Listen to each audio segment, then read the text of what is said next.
Coucou les miens, vous allez bien? Voilà, c'est pour vous, Rosette Maïngila, la fille à la double réflexion, la fille à la double compétence, la rose sans épines, voilà, la REM. Il s'est fait que ça fait longtemps. Ok, les miens, ça fait longtemps. Bon, voilà, ma présence est en cas, il y a à dur. S'il n'y a pas à dur, donc je préfère me taire.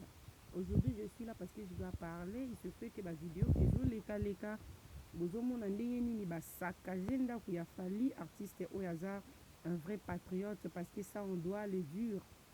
Pour exemple, bato mosusu bavivra na ignorance. On doit vous informer que vie stabilité ya Fally, vie ba moyen nyonso oyo Fally aza nango, akokaki mpe changer nationalité. Mais si jusqu'à présent Fally n'arrive pas à changer sa nationalité, c'est-à-dire Fally aime son pays. Parce que c'est un vrai fils du pays. Ça, vraiment, franchement, Tokoki Kobo Yamonte. Fally, c'est un fils du pays. Alors, parfois, il faut kolinga muninga nenge muninga lingi mboka nae. Bino batu obo sakaje ndaku ya Fally. Vous ne pouvez pas nous dire que bolingi mboka oko leka Fally. Parce que ceux qui vont cibler ndaku ya Fally, eza parce que Fally aza nango. Et boba oyo nyonso ba osala ba n'importe quoi. Oyo boyebi bandaku na bango te bo osala nini kasi pona bato wana. Eza na bato ba détourna ba mbongo ya minene na mboko, ba grand politicien.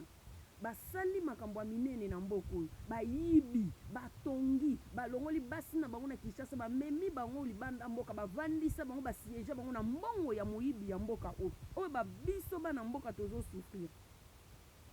Bato bo sakaje ndako ya Fally. Bomona bato wana te. Boyebi bango te. Combien de fois baolo bakia muto a détourné, a kepe prison 2 jours abimi. Même na prison tango akieyi kuna, bomona ndako na ete pour que bo luka bo panza. Fally n'est pas un politicien. Vie carrière ya Fally, il a droit, il est même obligé de soigner des relations avec presque tous les présidents, parce que Fally c'est un musicien international. C'est-à-dire awa il faut yoka malamu na président na biso Fati, tango obima libanda mboka il faut yoka malamu na ba président wana ya bamboka mosusu. Donc ça fait partie ya vie na ye, vie musicale na ye. Ezo senga bongo. Moi je ne peux pas comprendre que parce que mutumo bakangi photo, soit parce que mutumo azalaki invité quelque part, nde sikoyo esengi batu o bamoni bakende kotumba ndaku ya mutu wana batumba biloko na ye. Quelle pure méchanceté congolais toza nango. Pourquoi toko kozala motema mabeti na niveau oyo? Fally otolobaka de temps à autre que soki azalaki mutu mobo aza na mboka mosusu, azaki ivoirien, soki Fally azaki camerounais, soki Fally azaki européen, mbele biso tolinga Fally makasi. Mais tolinga Fally makasi, juste parce qu'il est étranger. Mais le fait que Fally c'est un fils du pays, c'est un patriote, yango esala raketo linaye pour ba haine eza domaine à ba congolais. Haine eza domaine ya congolais. Mieux voilà lanzala mais a haïr ndeko mais a boma ndeko na ye. Non. Franchement biso yeso ko zonga te po toza déjà na kati enfer. Motema mabe oyo toza nango biso ba congolais eza ya domaine mosusu. Il faut to lukelango explication. Je vais vous relater l'histoire. Fally Ipupa, ça fait déjà 3 jours passés. Il a été invité par le président Macron. Tant on va inviter, le fait que c'est une personne publique, à chaque fois qu'il fait un pas, il doit signaler ses fans que voilà, je suis en dehors de mon pays. Fally nous balance sa photo avec le président Macron sur sa page Instagram. Du coup, tout le monde a commis na photo ya Fally, ozo kende ko se familiariser na batu oyo bazo détruire mboka na yo. Soki yo yebi so pe tokoya. Voilà, les messages étaient comme ça. Mais tant que il faudrait savoir aussi, se poser des questions, parce qu'on doit réfléchir comme les intellectuels. Il faudrait d'abord commencer par se poser des questions. Qu'est-ce que Fally est parti faire chez le président Macron? Là, c'est le premier point. Soit la première question qui devrait se poser d'abord. La deuxième, il faudrait dire, pourquoi le président Macron a fallu seulement inviter Fally Ipupa. Voilà. Donc, pourquoi le président Macron a voulu, s'il faut dire ça comme ça, a voulu inviter le président, le musicien Fally Ipupa, parmi les tant d'autres. Et le troisième point, il faudrait dire, il y a quoi comme objectif derrière cette invitation? C'est comme ça que les intellectuels réfléchissent. Quand vous se posez ma question, vous allez commencer maintenant à trouver des réponses par chaque question. Ok? Vous allez trouver des réponses à chaque question que vous posez. Il s'est fait que Fally, c'est une personne publique.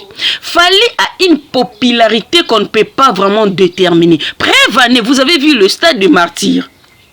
C'est-à-dire, c'est une personne qui a tellement multitude de gens derrière lui. Le président Macron a invité Nambo Kanabi sur les 4. C'est-à-dire, les 4, tous c'est le président Macron. Pourquoi le président Macron a invité Fally Nambo Kanayi na kati ya bureau naye? Le président Macron a invité Fally, mon côté, a invité na maître Gims pour qu'il accompagne na Kinshasa lors de son arrivée pour répondre à son invitation. Bokei bo détruire ndaku ya Fally. Ndaku ya Fally eza suyer na ye. Mbongo ne ya liboso ya droit chemin nde atonga azotonga poti sikonda kwa ona isilité nde atongela ndaku na ye wana. Bokei kolalisa suyer a mutu na se ba souffrance nyonso ya vie bo sepeli bo banira ngo ka boy. La pire méchanceté, ça c'est de la sorcellerie. Bino bato bosali yango bozaku tuna tante ya koloba ki non biso to simba kisite kindo kimunene nde yango yo. Ko détruire souffrance ya mutu nyonso asala na vie pour ka tongelo ko moko boy bozui yango bo banira ngo. C'est ça la sorcellerie. Ce qu'il fallait, président de la République, le numéro 1 Yamboka RDC, a invité Macron, même en sachant que Macron a parmi les destructeurs. Yamboka oy. Macron de mutu ndenge bino bolo bela yango wana po eza ba propos na bino. Ndenge bino bolo bela ke Macron mutazo fournir, azo investir ba moyens sont possibles pour que Rwanda va détruire RDC. Mais malgré ça, le président de la République qui est le numéro 1 de notre pays a invité parce que les 4 le président Macron arrive à Kinshasa. A invité. Si kobino bolingi Fally o aza simple individu. A kene ko boya ko répondre na invitation à Macron pour nanini. Parfois, il faut réfléchir. Ne soyez pas des idiots jusqu'à ce point. Ne soyez pas des idiots. Ça devient vraiment, franchement, je ne sais pas, n'employer ba monde nini. Hein? Fally aza fils du pays. Parce que vu la possibilité à Fally, vu la moyen de Fally aza nango, Fally pouvait aussi changer sa nationalité. Hein? A changer nationalité, dit désormais je ne suis pas congolaise, je ne suis plus congolais. Désormais, moi, je ne suis plus congolais. Il change carrément la nationalité. Mais jusqu'aujourd'hui, Fally a protégé la nationalité. Fally défend mon pays partout. Partout où il passe, partout place à Tika Kabendis, il a toujours un drapeau de la République entre ses mains. Il représente les Congos partout. Bolinga sku mutonga lingamboka ngondengenini. Batu bazo yiba makasi na mboko, bozo détruire ba immeuble na bangoti, bozo buka bandaku na bangoti, bokoti na lupangu ya mutu. Bokoti na lupangu ya mutu, boyibi ba moto na ye, botumbi mituka na ye, bo détruire ndaku ne bo panzi ba vitre. On n'agit pas comme ça. Vous êtes des humains, totés. Non, vous commencez à vexer tout le monde. Les choses ne se passent pas comme ça. Fally n'est pas un politicien. Ce qui mboka o makambozo simbate, ce n'est pas Fally qu'il faut condamner. Tokoloba na Fally te que non Fally mboka so tambola te yondenge ni okena président Macron parce que le président Macron a été invité dans notre pays par le président numéro 1 de notre pays. D'accord? Fally n'est pas un politicien. Fally est un ministre, mon côté ministre et environnement. Oh, Fally est un gouverneur de la ville. Oh, Fally n'est pas ça là. Non. Mais malgré ça, le paix il fallait toucher dans monde ya musique wana, il partage ça aussi avec les pauvres. Basunga mboka ngondenge nini. Bolingi fali asala aveni moko boye aveni ipupa po bonzima ye to bolingi fali apostile po bonzima ye to bolingi fali asala nini. Même si ba yinaka mwana ya mutu bokoko yina fali pas jusqu'à ce point. Pourquoi ko panza befort ya mutu boye? Tout ce que fali fait dans la vie c'est toujours mauvais. Mais bino pe bozaka na sima ya fali yango. Oyo ye asala le passé na ndezo koma ba présent na bino. Ndenge lelo fali aleki na Macron. Lobi tango Macron akoya na Kinshasa. Tokomona bino botandami na sima bozolanda pour que bo découvrir Macron zo vanda pito zo ta photo. Bino pe bo poster na ba page na bino Instagram. Tango azo yebisa bino ke suivez les guides bozo boya. So boboya nini? Boboya nini? Si le président Macron a bengi fali parce que bi ke mboka bitumba est zo silate. Le président Fachi Azan a pensé à quoi arrêter Bitumba Oy. Fali c'est une personne qui a tellement multitude de gens derrière lui. Oyo pe bakoki pe ko sala ko loba pe non stop. Yango président Macron bengi ba solo la Fali pe apé sa proposition na il pense quoi pour l'est. Apé sa non ba idée na ye. C'est comme ça que le pays marche. Yo pesi idée wana pesi idée to sangisi ba idée nyonso pito luki idée moko. Fallait la popularité belé. Hein? S'il vous plaît. S'il vous plaît, s'il vous plaît. Toti kakozala na mitema ya boye. Nous sommes tellement cruels que tokokaka kondima souffrance ya muninga te malgré l'effort nyonso fali azo sala pour son pays. Mais tozo kokaka kondima ete. To sala ndeni. To sala kandenge nini poto koma tina niveau oyo. Fali azo luka vina ye azo boya kokanga maboko kozala place moko. Étant donné qu'Aza musicien, il est obligé de soigner avec tous les présidents. Tous les présidents parce que carrière na ezo senga ke lelo azala na mboka oya beta concert alobi na mboka na kuna beta concert kuna. Ko soki azo soigner te je m'excuse les miens na lobi mingi. Soki azo soigner te na bakonzi ya bamboka wana lobi so aza na posa ke beta concert na mboka na azala na posa ya approbation ya nani hein tant n'est-ce pas que tant fallait beta ba concert na bamboka libanda c'est la RDC qui gagne n'est-ce pas en dehors ya fali nani oya tombola ka bendele ya RDC oyo partout na bamboka libanda nani boza wana soki boluke na koto bomoni ete bokoluke na bomoni ete soki bokie koto bomoni ete jusqu'à ce que boko déstabiliser mwana mobali ya bato asala nini au juste befort ya muninga depuis quand bakoma ko bunda na violence ko détruire beloko une fois botumba ba transco awa ba lobele yango soki bolingi ko sunga mboka faut pas ko détruire. Bino boza batu ya bozo tambola na ba 12 machette na nzoto bokota estombo kendo bunda bitumba soki bino bolinga mboka ngo makasi ya mwana bokomi bino moko ko vanda ka ko se réfugier kana ba machette na banda kuna bino pona ko détruire population ben individu moko boye ba koma na prison na bango moko parapluie ya makasi boza na ngweza wapi nani wana zo protéger bino makasi bongo.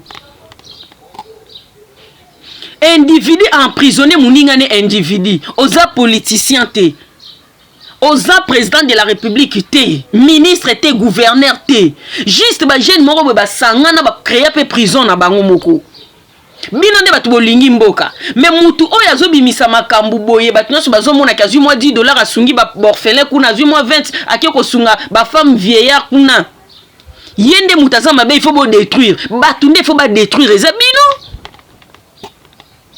Il faut pas détruire les abino. Botika ki motema mabe. On n'agit pas comme ça. Si vous avez un problème avec Fali Ipupa, il faut quoi avertir yoko bane Fali biso to lingi te okenda ko solo la ko créer ba relation na batu wana parce que bango batu bazo détruire mboka.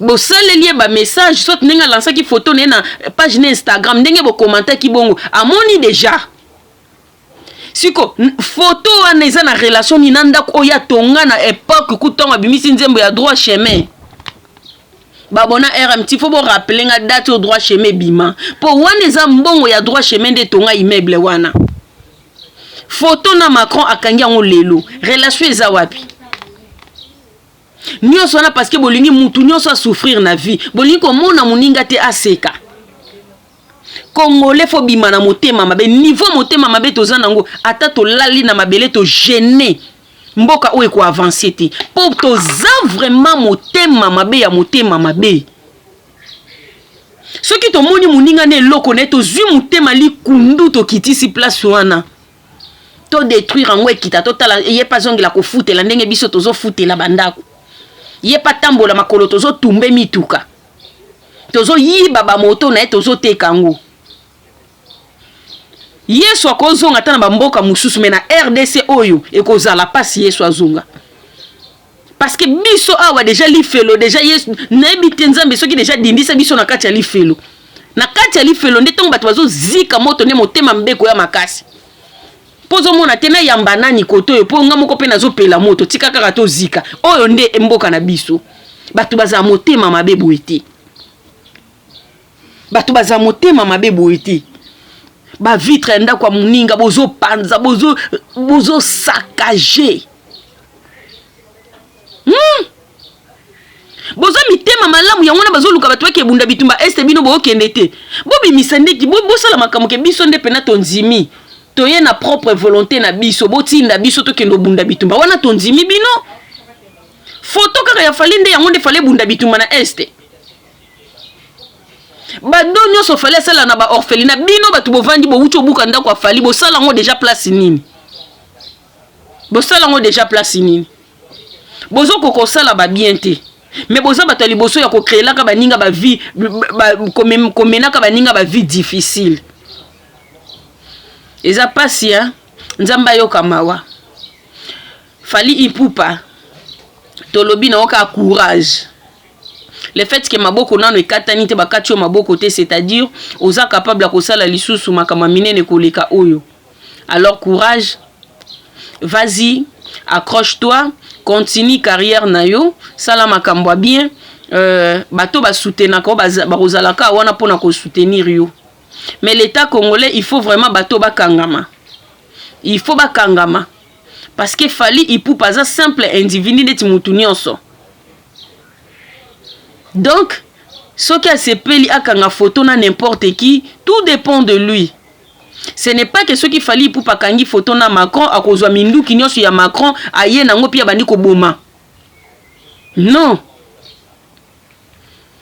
Et c'est ni kaka que non et faire partir na carrière na que non na tambola na mboka tel na kanga pe photo na président tel. Ça fait partie de sa vie, de sa carrière. D'accord?